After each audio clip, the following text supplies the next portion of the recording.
Good afternoon from New Delhi. Thank you very much for having me today, and thank you to the audience for tuning in.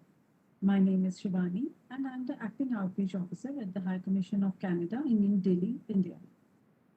With me, we have our colleagues and our Student Worker Unit Manager, Elena Balboa, to address your queries. Thank you, Elena, for joining us today. Before we start off with the presentation, few housekeeping announcements, please. Please keep yourself on mute during the presentation and please type in your questions only in the Q&A box. Please know that no question will be picked up from the chat box. And so if you have any question, please feel free to type in the Q&A box only. Once again, thank you all for your time. In today's presentation, we will be sharing with you the latest updates on travel restrictions, exemptions, and study permit processing. The contents of this webinar are valid as of today. For the most current information on Ircc processes and travel restrictions to Canada, please visit our webpage www.canada.ca/immigration. Now that you're seriously looking at Canada to study, you should be aware of the current travel restrictions in the light of COVID-19 pandemic. To protect Canadians from the outbreak of COVID-19, the Government of Canada implemented travel restrictions that limit travel to Canada. Until further notice, most foreign nationals cannot travel to Canada, even if they have a valid visa or electronic travel authorization. These restrictions stop essential or non-discretionary travel to Canada.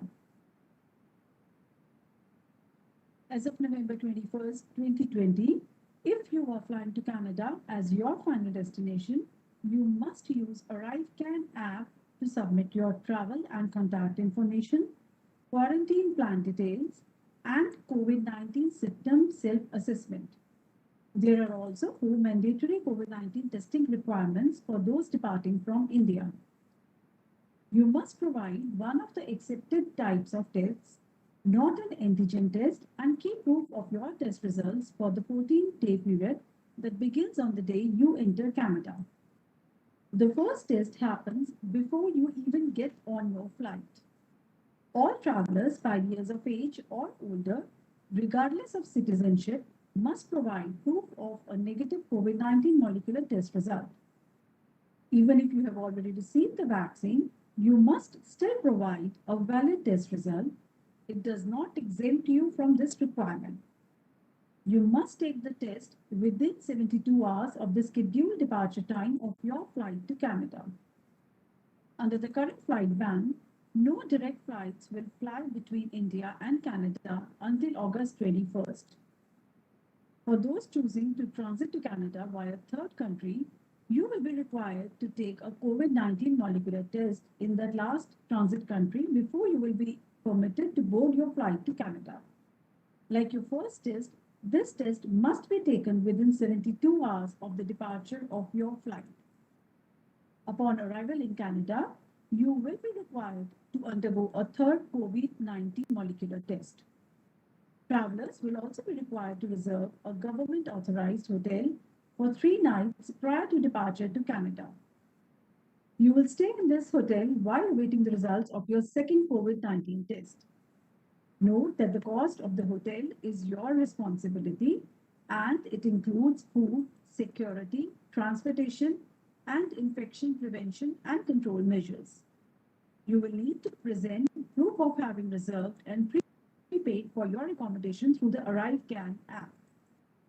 Travelers will still be required to complete the remainder of the 14-day quarantine after their mandatory hotel stopover. Your fourth test will occur on day 8 of your quarantine period. You will receive instructions on how to do this test when you arrive at the port of entry. As of July 5th, certain exemptions have been introduced for fully vaccinated travelers. Those who meet the requirements may be exempt from quarantine, hotel stopover, only for air travelers, and day 8 testing requirements. Pre-entry and arrival tests are still required. One must use ArriveCan app to enter proof of vaccination, quarantine, and travel information. You may qualify for certain exemptions to quarantine and testing requirements if you are eligible to enter Canada, you are asymptomatic, you meet the Government of Canada requirements of fully vaccinated travelers, and meet all other entry requirements, including entering your information in ArriveCan app before arrival. To be considered fully vaccinated, you must have received the full series of an accepted COVID-19 vaccine or a combination of accepted vaccines. You have received your last dose at least 14 days prior to the day you enter Canada. You have uploaded your proof of vaccination in ArriveCan. There are vaccines. Moderna, AstraZeneca for Covishield, Janssen from Johnson & Johnson.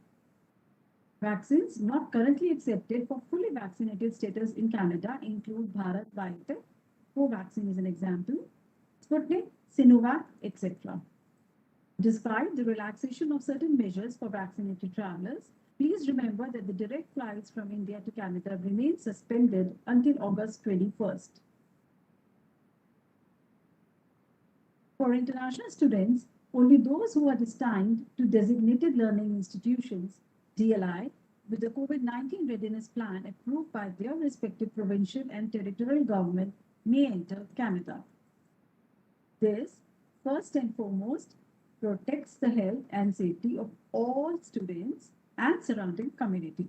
Additionally, these plans describe how the DLIs will manage the mandatory 14-day quarantine period for international students, including arrangements for transportation to the student's quarantine location. We often get the question if whether or not students need to follow the quarantine plans the DLIs have set for them, and the answer to this is yes. If your DLI has specified a quarantine plan for you, you must follow it, as this may be a part of this COVID-19 readiness plan that has been approved for them. This is how they have gotten the respective province or territory to agree to allow them to permit you to come to Canada to study with them. These plans also provide information and support to international students about how they can get the items they need for their quarantine, like food and medication, health insurance, and how to remain healthy while in Canada. The list of approved DLIs is posted on IRCC's webpage and is updated every 2 weeks as provinces and territories approve additional schools. This travel restriction affects all international students, regardless of where they are traveling from. Their study permit was approved. Travel plans until they have met all the requirements and received all necessary authorizations. This essentially means that you have received your passport with visa attached. Additionally, students should not travel more than 4 weeks in advance of the start of your classes. If you exceed this limit, you may be refused entry into Canada and return to your country of residence at your own expense. Please remember that the airline you use to travel to Canada and CBSA always have the final decision in whether you will be allowed to board or enter Canada. We can only provide you with the guidance based on the information that you provide to IRCC. One of the mistakes travel make is assuming that they can accompany their family member who is traveling on either a work permit, study permit, or visitor visa to Canada. Most family members will require travel authorization from IRCC.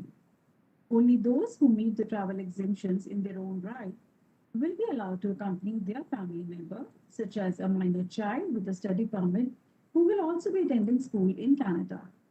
A minor child or an infant without a study permit will require travel authorization from IRCC. If you are a parent and you want to accompany your child to school in Canada, you may do so, provided that they are entering into primary or high school. Those attending college or university are expected to settle on their own unless they have a physical or mental disability preventing them from doing so. You will still need a visa in your own right, as well as the travel authorization from IRCC. Authorization letters are only granted for temporary residents traveling with or to join their immediate family member in Canada and not for any other reason. Again, you should not make any travel plans until travel authorization is received. Depending on your circumstances, this could take several weeks before you receive a decision on your travel authorization request. This is in addition to the processing times for a visa. Before traveling, ensure that you have all the necessary documents to avoid issues in boarding your flight and at the port of entry.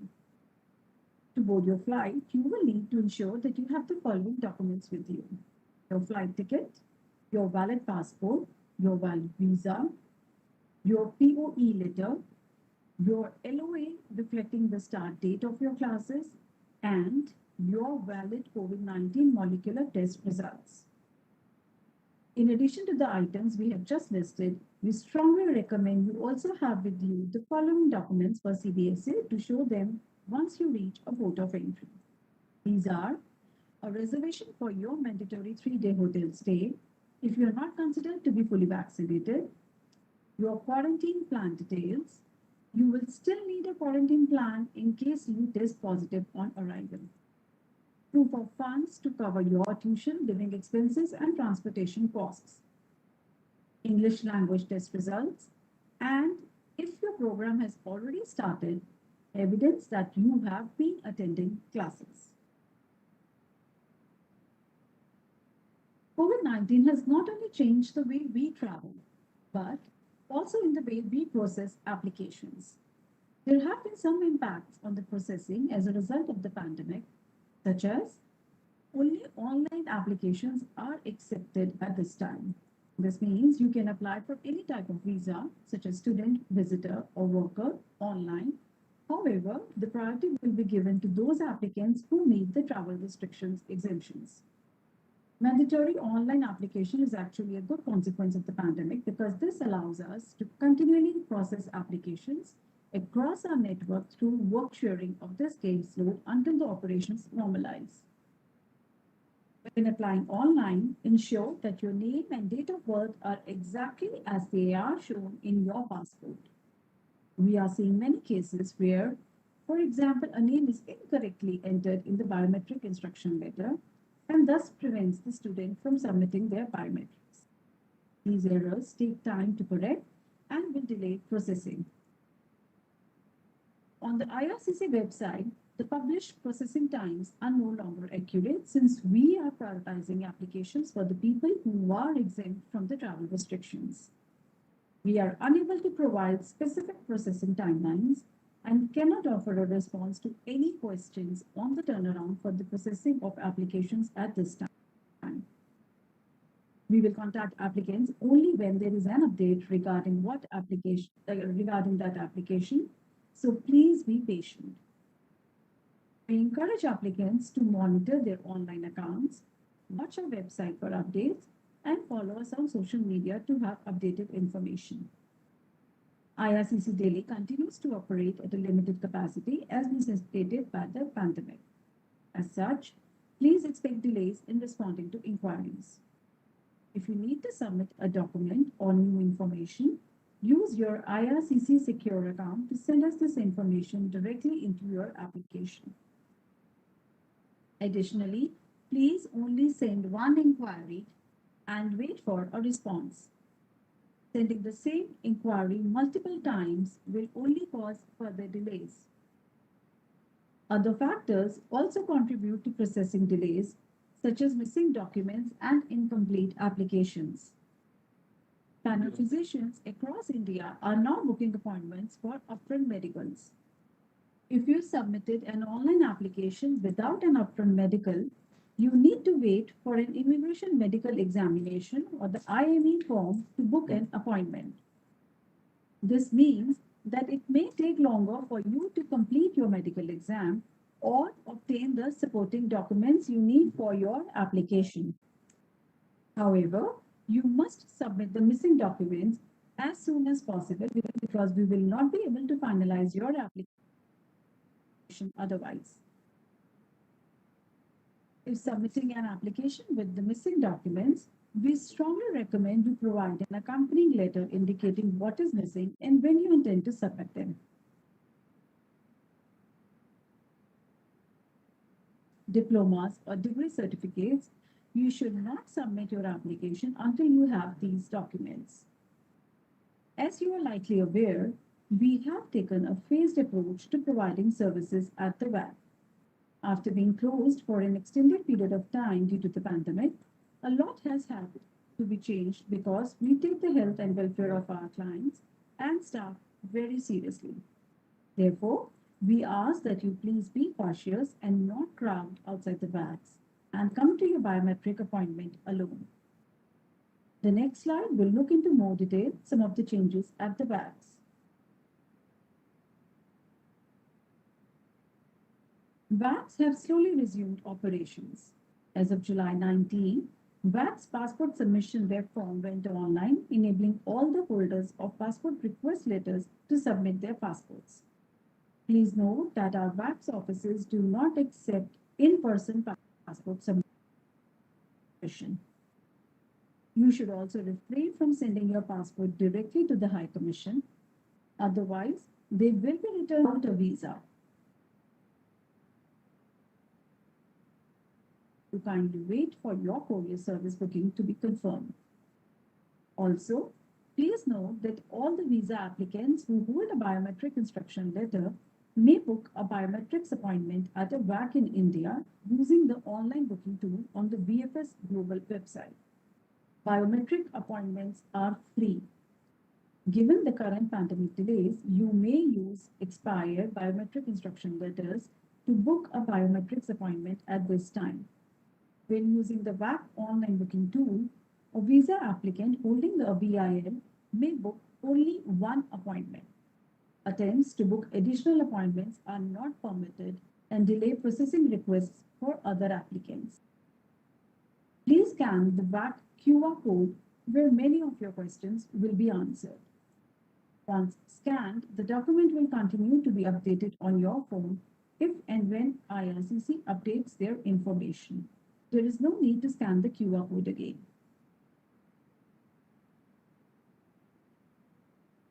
I'm sure that there are a number of you to whom this study permit process is very new. So let us go over some of the basics. For your submission to be considered an actual application, you need to submit upfront the following documents. The application forms. We don't have an application unless you have submitted all of the required forms. There is the application for a study permit and the family information form. If you are less than 17 years of age, you need to also submit a completed custodian declaration to indicate who will be caring for you when you are in Canada. And if you decide to use the help of anyone with your visa application, you should also declare this by submitting the use of a rep form. Fees. Lately, we have been seeing a number of applications missing fees, whether it's the processing fee or the biometrics fee. You need to submit both upfront. This means a fee receipt for a total of 235 Canadian dollars, passport photos, and a copy of your passport, a letter of offer of acceptance from a DLR in Canada. Usually, this should be an unconditional LOA. However, we will accept a conditional LOA if you can also demonstrate, as in provide evidence, that you meet the conditions in your application. You should not submit your application until you have evidence to demonstrate that you meet the conditions as stated on your LOA. While this lists the basic documents for an application to be considered, you should aim to provide all necessary supporting documents as well, which we will discuss in the next slide. This slide reflects the documents you need for your eligibility assessment.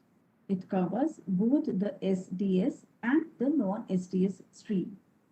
For student direct stream or the SDS stream, you need a valid LOA, IELTS test results, demonstrating 6.0 in each band, a receipt or documentation that the tuition has been paid for the first year, including all scholarships and grants, a receipt for a GIC for 10,000 Canadian dollars, for most recent school transcripts, and a CAQ for cubic pound students. For the non-student direct stream or the non-ST stream, here is what is different. In addition to the IELTS, we also accept TOEFL and PTE test results. No online language test results will be accepted.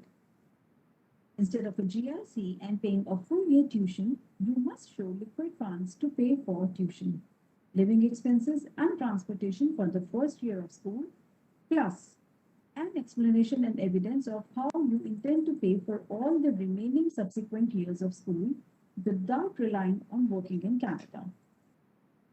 Additionally, we strongly recommend that you submit a statement of purpose to explain why you have chosen that program of study, why Canada, and explain your financial plan to pay for all your years of study. Note that if you are unable to submit a required document, for example, upfront medicals, your application will be moved to the non-SDS stream.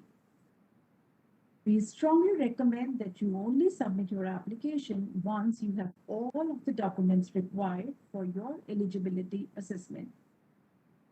Failure to provide a required document may result in the refusal of your application. Note that this is not a refusal based on non-compliance, but rather that you provided unsatisfactory evidence to either demonstrate your bona fides as a student or lack of funds for your purpose of travel. In these next two slides, we want to provide you with the information about the medical examinations and tuberculosis. We sometimes find that applicants are reluctant to complete their medicals because of fear of refusal. Allow us to allay some of these fears now. All permanent resident applicants and temporary resident applicants who will be staying in Canada for more than 6 months require medical exam. Only designated panel physicians are able to conduct your immigration medical exam. You can find a list of them on our website. Note that the panel physician does not make the final decision about your medical exam. Ircc does. If there is a problem with your medical exam, we will contact you in writing. When can you take your medical exam? You have two options. You can do it before you submit your application. This is called upfront medical. To arrange this, please contact the panel physician directly to make an appointment. This is what we recommend everyone to do. Your other option is to wait until after you have submitted your application. If you choose this route, you must wait for Ircc to send you instructions. You will have 30 days to comply with these instructions. Failure to do so may result in the refusal of your application. Here is what you can expect during your exam. You must complete a medical history questionnaire, which will ask you about the previous or existing medical conditions. They will also ask you about any medications that you are taking. There is the physical examination, during which the doctor or the medical clinic staff will weigh you, measure your height, check your hearing and vision, take your blood pressure, feel your pulse, listen to your heart and lungs, feel your abdomen, check how your limbs move, and look at your skin. You have the right to a chaperone at any time during the medical exam. You may ask the medical clinic to have a staff member in the room. You may stop the exam at any time to ask the questions about what the doctor is doing. You can stop the exam and ask for a chaperone, even if you refused one at first. And if you have questions or feel uncomfortable with the part of the exam, please ask the panel physician to stop and tell them about your concerns. You should also note the following. Chest X-ray is mandatory for all the applicants 11 years of age or older. Urine test and blood test is mandatory for all applicants aged 15 and older. The blood test is to check for HIV, syphilis, kidney, and liver infections. When you arrive, the panel physician or clinic staff will ask you for the identification to confirm your identity. If you are referred for an X-ray or other test, you may be asked to present your identification again when you go for those tests. Your picture will also be taken for our records. After your exam is done, the panel physician will send the results electronically to IRCC. This usually takes between 2 to 3 days before it gets recorded in your immigration file, but it could go up to 10 days. So please be patient. In case of additional tests required, we will let you know promptly if you need them. During the medical examination, you will be tested for tuberculosis, also known as TB. If the doctor finds signs of tuberculosis, you may be asked for tests to determine if your TB is old and inactive. If it is active. In most of the cases, TB is old and inactive and your medical can be finalized immediately. TB can be active. In those cases, it is important to note that anyone can get TB as it is transmitted through the air when a person with TB coughs, speaks, laughs, or sneezes. Since TB is contagious, it is important that you get treated before you travel. If you have TB, you will not be barred from going to Canada. You will, however, need to be fully treated before you travel. TB can be treated, but it is very important to complete the full treatment. If you do not complete the full treatment, you can develop a form of TB that is more difficult to treat and you can infect people around you and those you love. Since we are on the subject of medicals, it is extremely important for you to know that your medicals must be valid at the time of your travel. For your knowledge, all the medicals are only valid for 1 year from the date of your initial exam. This means that if more than 1 year has elapsed since you did your medical exam, you must complete a new medical exam if you have not yet traveled to Canada and even though you already have a visa. Note that even though you have a valid visa, it will be deactivated if your meds are expired. This only applies to students who have not yet used their visa to travel to Canada. If you have already used your visa and have returned to India for a short vacation in between the semesters, you do not need to do a new medical to travel back. So let us go over the process of what you need to do. Check your original medical form and look at the date of when you completed your medical exam. If more than 1 year has elapsed, or will elapse by the time you are ready to travel, you need a new medical. To start, you need to contact your local panel physician and book an appointment for an upfront medical exam. You will receive a document titled e-medical and has the following information: a UMI barcode, your photo, your personal details, and the date of your visit. You do not need to send this document to IRCC as the panel physician who conducted your medical exam will send us the results electronically. Please bring it with you when you are traveling as CBSA may request to see this document at the port of entry when entering Canada. Many of you will have questions about working in Canada and how the current changes may affect your opportunity to be employed. So why is the post-graduation work permit important for many students? Work experience provides a better opportunity to gain the language skills and work experience required to apply for a permanent resident status in Canada. In addition, Canada has some of the highest salaries for workers. Furthermore, persons with Canadian work experience are often able to demonstrate they have the skills, knowledge, and the critical thinking required to do the job. It is worth noting that you can obtain up to a 3-year PGWP. This all depends on the length of your eligible studies. IRCC has introduced additional measures to provide maximum flexibility for students to obtain their PGWP. First of all, you need to ensure that you meet the usual PGWP requirements. Check our website to ensure that the program in which you are enrolled makes you eligible for a PGWP. You can study your program online and outside of Canada, and that time spent on studies will count towards your PGWP if you have been enrolled in a program that was in progress in March 2020, or you started a program between spring 2020 and winter 2021, and you have been approved for a study permit, or you applied for a study permit before starting your program in 2020 or 2021. Note that all the studies in fall 2020 onwards must be full-time in order to count towards a PGWP. Here is some great news. You can now complete up to 100% of your program online up till December 31, 2021. You can even complete up to 2 programs provided that your program is between 8 and 12 months in length, and you started your program of study between May and September 2020.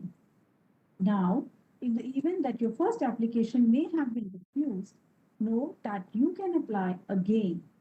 And if your subsequent application gets approved, all of the time on your studies will still count towards your PGWP. The key is to apply before you begin your studies. This section applies to students already in Canada. Essentially, if a student switched to part-time studies or had to take a break in studies, for example, the spring semester may have been cancelled due to the pandemic, they may still continue to work on and off campus provided that they were previously a full-time student and already authorized to work on or off campus pre-pandemic. For off campus, the maximum limit is still 20 hours per week during the academic session and full-time during the regular academic breaks. School closure, part-time studies, or semester cancellation due to COVID-19 do not count as regularly scheduled academic break. We want to inform you of the various fraud activities and misinformation related to immigration applications. We strongly advise you to download the ICCRC app. This app allows you to easily verify or find an authorized immigration consultant. If you are working with an agent in India, it is important to note that the agents are not authorized consultants and should not provide you with the immigration advice or submit an application on your behalf. They can only do administrative functions. Many of the agents used by DLIs are for the recruitment process and not for the immigration matters. Also, it is important to stay alert to fraud. Here are some ways you can do this. Protect yourself. If it sounds too good to be true, it probably is. Never share your personal information with the unauthorized strangers. Fraudulent websites and scams. Websites may claim to be official.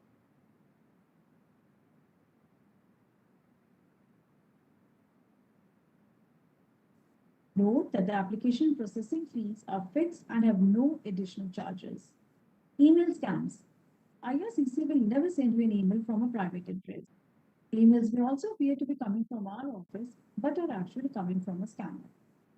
Learn how to expand the headings of the email address you received to find out who is the actual sender. Telephone scams. IRCC will never ask you for any sort of payment by telephone. All fees must be paid online through our website. Unauthorized agents. Authorized agents include the member of law societies in Canada, members of the Chambre des Notaires in Quebec, and the members of ICCRC, a regulatory body for immigration consultants in Canada. An authorized representative can provide you with the valuable tips to avoid paying too much money for an immigration service, as well as what you can expect. Any paid representative must be authorized. When you use an authorized representative and if they provide you with the incorrect information, you have recourse for it to be investigated through the ICCRC. If you use an unauthorized representative and they defraud you, you have no recourse and should report them to your local police. Know that you can also use unpaid representatives who could be your family members and or a trusted friend. Any person assisting you, paid or not paid, must be declared on your application. If you need to contact us regarding your application, please only use the IRCC web form. If you want to attach the additional information to be if you want to attach the additional information to your application, send us a request via the web form and we will create a line in your online account to which you can upload the document yourself. This will require 5 business days before you can do this. So please be patient. There is no need to send us your inquiry or documents in a multiple ways because this will just slow down the overall processing. If you want to verify if a visa is valid or to report fraud, please contact the fraud email address on your screen. If you are reporting fraud in India, you must also report it to the local police. The other email addresses listed were covered in the presentation. Please only send a message to the IRCC COVID travel exemption mailbox if you meet the travel exemptions and require an authorization letter. For more information, here are the many ways to connect with us and to find the information. We have the IRCC website, the High Commission website, and the social media such as Facebook and Twitter. We use QR codes to provide you with the information because there is a lot to cover in a short presentation. If you need assistance in submitting an online application, again, please scan the QR code. This provides you with a step-by-step guide on how to apply online. With this, we come to the end of our presentation. Thank you once again for your participation and your attention. We will now be addressing your questions. Thank you, Shivani, for the presentation. Now we have our student and worker unit manager, Ms. Elena Balboa, to answer your questions. I request all of you to type your questions only in Q&A box and not the chat box. So let's start the Q&A session. So the first question reads, what is the estimated processing period if all documents associated with the study permit are received? Yeah, that's the question. The application was received before May 15. We've made a commitment that we will process and make a decision on your application by August 6th. If you had either submitted your application after this date, or if your application was submitted before May 15 but incomplete at that time, there is no processing timeframe I can give you. What I can tell you is that we are trying to process applications as quickly as possible, and we hope to get to everybody's application in time for the September semester. Thank you. Thank you, Elena. So the next question is pertaining to the web form and the statement of purpose. So a client says that he had attached a web form containing SOP for application number XYZ, and that's because we strongly recommended it. And now how does he know whether it has been attached to his application? Thank you. Please wait. You should receive a response indicating that we've created a line in your application and you can upload it yourself and attach it to your application yourself. Thank you. Okay, so the next question pertains to the passport stamping. So the question reads, how long is the passport stamping process scheduled to take currently from the time the passport request letter is received? Having an idea of this timeline can help students schedule late starts with their universities and begin to draw estimations for their travel or arrival. This clarification would be extremely helpful now since direct flights from India are not opening and incoming fall students will need to travel to and quarantine in other countries. Thank you. So for India specifically, keep in mind that there are VACs across India, and for us to transmit documents from those VACs between the VACs and between the clients will take time, right? It is not immediate. And so for those clients who are submitting passports to us for the visa issuance, I strongly recommend that you do not make any travel bookings until you actually have your passport with visa in hand. You know, the time frame to issue a visa really depends on volumes. For example, the last shipment we got from the VAC in terms of passports for visa issuance was over 4,000 passports in one shipment alone. And so for us to get through this this load of passport submissions may take some time. Once we do get the passport printed and stamped, etc., to get it back to the client will again take time because we have to send it to the VAC, who then has to distribute it to the client using the courier service. So really, while the time frame isn't available, an exact time frame, I don't expect it to take a month. I expect it to take less than a month for sure. Whether it's a few weeks or whether it's 1 week, really, I think it depends on volumes. But again, please don't make any travel plans until you actually have a visa in hand. Thank you. All right. So the next question pertains to SP application and an open work permit application tagged along to it. I'm sure a lot of clients would want to hear the response. So the question goes like this: is the study permit application processed if the application also has an open work permit for spouse included in the same application? I hear that combined applications like the SP and the open work permit are delayed as spouse work permits are not being considered priority at this time. Please confirm. Thank you. So study permit applications with accompanying open work permit applications for the respective spouse are being processed together. However, when there is an attached accompanying family member, it does increase the complexity of the case and will take longer to process. So they will not follow the same processing timeframes as other study permits that are submitted on its own. Just keep that in mind. It will be a longer process because there is a work permit attached. Thank you. All right. So going on to the next question, it has two parts. I mean, it's from different clients, but pertains to the same category. So I'm just going to read it in parts.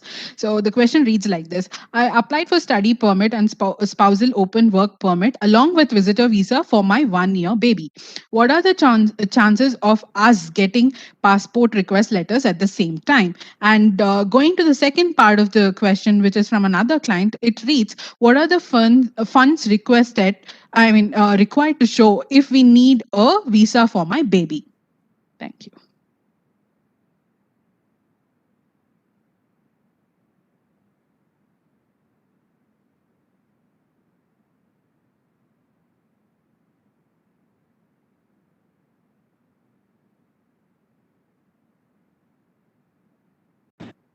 Hi, Lena. In case you're speaking, we're unable to hear you.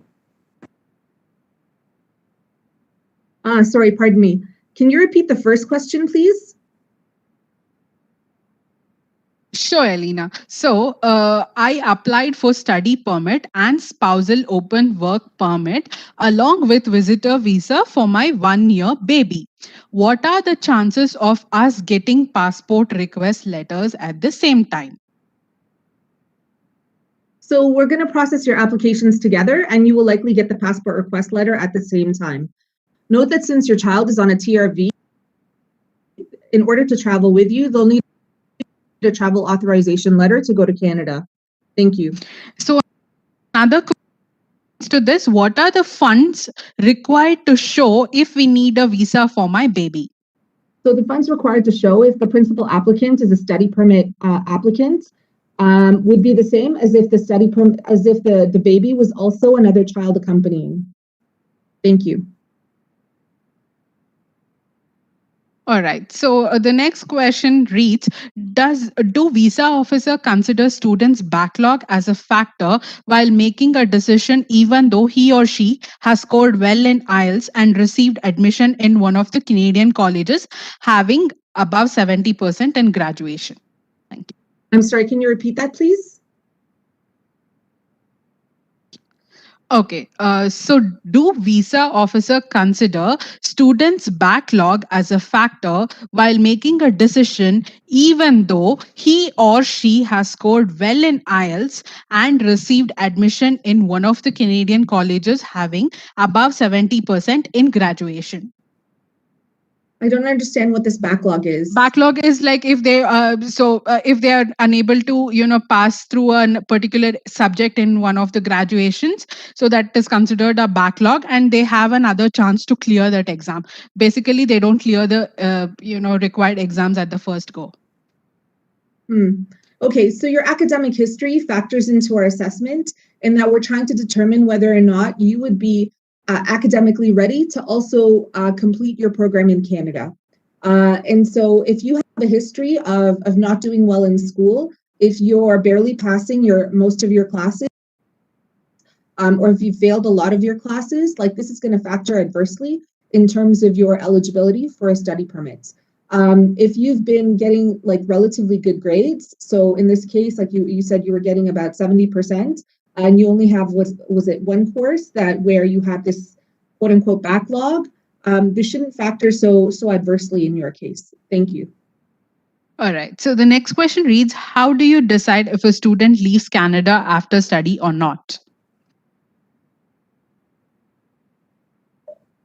So when we ask for a statement of purpose, this is us asking you to tell us why you've chosen this program, how it's going to pertain to your future career, what you're going to do with it, and what are your ties? Like what is going to motivate you to leave Canada at the end of your authorized stay? Like really, this is what we're expecting out of this statement of purpose, and for you to explain to us, what are you going to do with this program? Like, how are you, if you're going to come back to your home country, India, for example, this program that you study in Canada, how is this going to be useful for you? Explain this to me. That's what I would like to hear. Thank you. Okay, the next question is about the travel ban and students who would be able to travel after the travel ban is lifted. So the question reads like this: if I want to go to Canada during my first semester while studying online from India after the travel ban is lifted, do I require some kind of permission documents either from college or from IRCC? No, you do not. Thank you.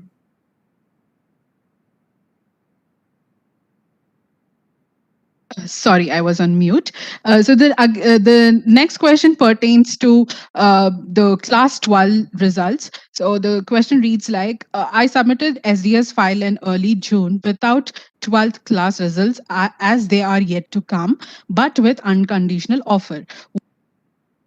What impact does this make on the file?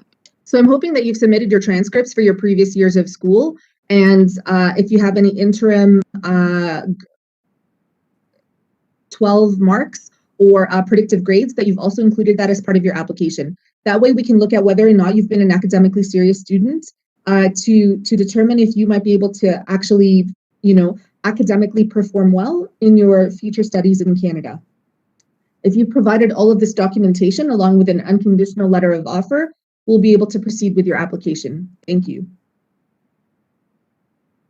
Thanks, Elena. So the next question is about students who want to go and study their physical presence in the universities because they feel some of the courses are, they need physical attendance. So the question reads like this.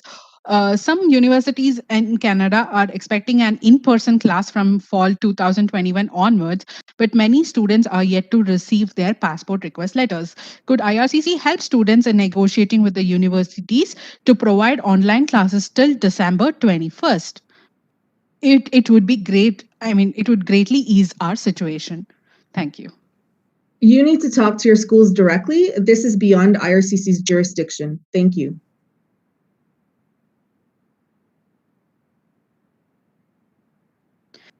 All right. So, what exactly does it mean to have a quarantine plan in place despite being vaccinated?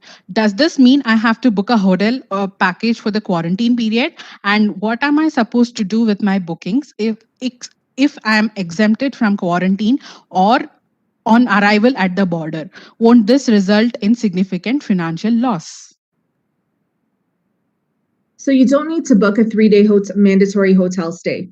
So for your 14 days of potential quarantine, in case you test positive at the port of entry arrival test, you just need to tell the officers, where will you be staying? Will you be able to self-isolate from anybody else who might be staying in the same residence? For example, like if you're alone in a hotel room or if you're alone in an apartment, this would be sufficient for a quarantine plan. Explain to the officers how you would be able to obtain food or obtain medicine, like are you using delivery services, that sort of thing. So they just want to make sure, in case you do test positive, are you able to self-isolate in the place that you're intending to live when you do arrive in Canada? And if you can show this, it doesn't have to be a hotel stay.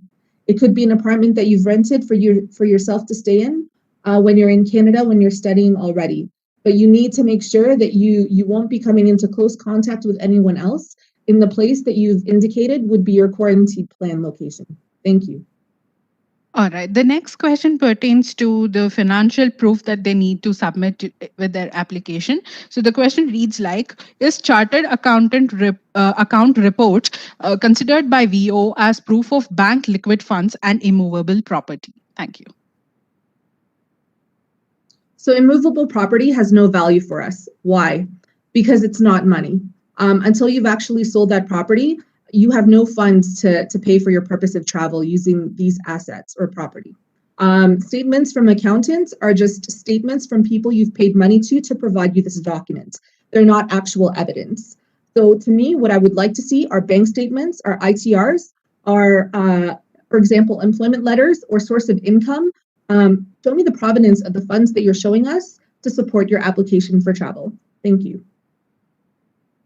All right. So the next question reads like, what is dual intent? How can we prove that that they will leave Canada even if they applied for a permanent resident application, even if they have a permanent resident application going on? So dual intent basically means that they intend to submit or have already submitted a permanent resident application. However, they're also applying for a temporary resident application, in which case, I'm assuming here is a study permit, where they can go to Canada temporarily. What you need to explain to us is, in case that PR application is refused, what will motivate you to leave Canada and to return to your residence or to your country, your home country? So what do you intend to do with your study program? How are you going to use it for your future career plans? Will it be useful for you? Like when you go home to your home country, like whatever you studied, can you actually use it in your home country? Would you be able to get a job? Explain this to us. Thank you. Okay, so the next question reads like, does the complete application submission before May 15th and decision by August 6th goes the same for SDS category as well? Yes, it applies to both SDS and non-SDS. Thank you. Okay. This the next question says, students who are enrolled online for studies are allowed to travel midterm if their presence is not required in Canada? So as long as your classes are ongoing, yes, you can travel midterm to go to Canada, even if those classes are online. So the point is, like in terms of travel and how long, and the 4-week maximum restriction that we are telling you that you shouldn't travel to Canada until at maximum 4 weeks before the start of your classes. So this is either online classes or in-person classes, it doesn't matter. So if you're mid-semester online, it's fine for you to travel to Canada. Thank you. So this question is quite interesting. So I hope all of the clients who have heard this news will now will have a clear information. So the question reads like, there is a rumor circulating in the Indian market that study permit applications, which include open work permit applications for spouse, are usually rejected, and one should apply open work permit for spouse only after the student reaches Canada. Please clarify. Canada.ca website says student can apply for both visas at the same time. Yes, thank you. So the website is correct. You can apply for both visas at the same time. We do not have such blanket instructions that these applications will be refused. Every application is assessed on their own merits. Thank you. Okay, so the next question is about the travel bans and the August 6th deadline. So the question reads like, is the August 6th deadline still valid even after flight ban have extended to August 21st? Sorry, can you repeat that last part, please? So they're asking the August 6th deadline, is it still valid even after the flight ban has been extended to August 21st? So the flight ban has nothing to do with the August 6th commitment. They're two separate things. Thank you. Okay, so the next question reads, is there any difference in processing time for SDS and general category visa application during COVID-19? Yes, so SDS is always a priority over non-SDS. Thank you. Okay, so the next question is about contacting IRCC. So the question reads, will calling IRCC for status and eligibility affect the result? Yes, it will slow down your results. Thank you. All right. The next question is pertaining to the closure of VAX. In India, due to closure of VAX, we were unable to give biometrics before 15th May. But we locked our files before 15th May and we received BVL too. Can we expect our decision on time on or before August 6th? No, so applications must be complete, including with biometrics by May 15 in order to be considered for the August 6 commitment. Just note that this temporary policy is meant globally. It's not just for India. So while I realize that a lot of Indian students may be excluded from this policy, it does still affect and impact a lot of students globally. Thank you. Okay, so the next question is about the eligibility and the admissibility. So after passing eligibility and admissibility, is it possible to get refused? Are there any chances? Those are the only two types of assessments. So no, thank you. Okay, so the next question is about the conditional LOA. So the question reads, I submit my application with a conditional LOA and upload my form LOA later once I receive it from the college.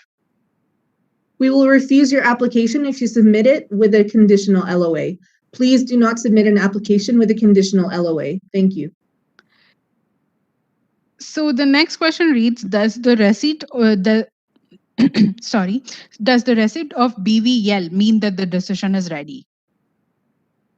The receipt of the BVL essentially tells you that you have valid biometrics for the next 10 years. That's all it's telling you. Thank you. Okay, so another question again asks about the web form. So the client is writing, while submitting the web form, is it necessary that they fill the office details of the office that is processing their study permit? Thank you. Yes, you should always include the office who's processing your case. That way it's easier to triage your question or your web form to the correct office. Thank you. Okay, so we have reached the end of questions, Elena. So before we wrap up, do you want to add something? So I just want to thank everybody for tuning in. I sincerely hope that you find this useful. I encourage all of you to follow us on our social media platforms, so Facebook, Twitter, and please also have a look at our website, www.canada.ca/immigration for the latest updates on travel restrictions and program changes.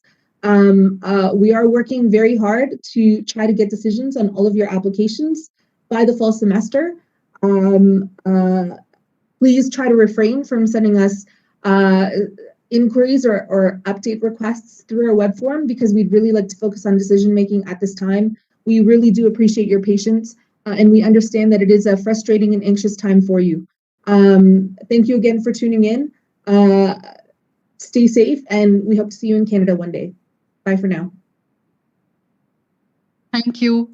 Stay safe. Thank you. Bye.